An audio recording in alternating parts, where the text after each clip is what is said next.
ভিডিওটা যারা দেখছেন তাদেরকে বলছি ভিডিওটি পারলে শেয়ার করে দেবেন অন্যজনের দেখার জন্য। যারা সমুদ্র সৈকতে বেড়াতে যায়, মনের আনন্দে গোসল করতে নামে, তাদের কেউ গোপনে এইরকম ভিডিও ধারণ করে সেটা সোশ্যাল মিডিয়াতে আপলোড করে।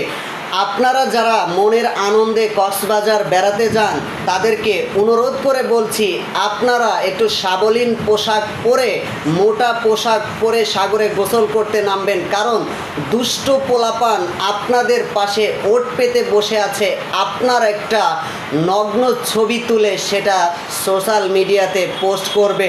আমি সমস্ত জায়গা থেকে সংগ্রহ করে ভিডিওটা আপনাদের উদ্দেশ্যে দিলাম। আপনারা এই ভিডিওটা শেয়ার করে সবাইকে সতর্ক হওয়ার সুযোগ করে দেবেন। আর যদি আমার কথাগুলো ভালো লেগে থাকে অবশ্যই আমার এই ভিডিওর পাশে থাকবেন। আমি আপনাদের এরকম সতর্কমূলক ভিডিও আরও দেওয়ার চেষ্টা করব।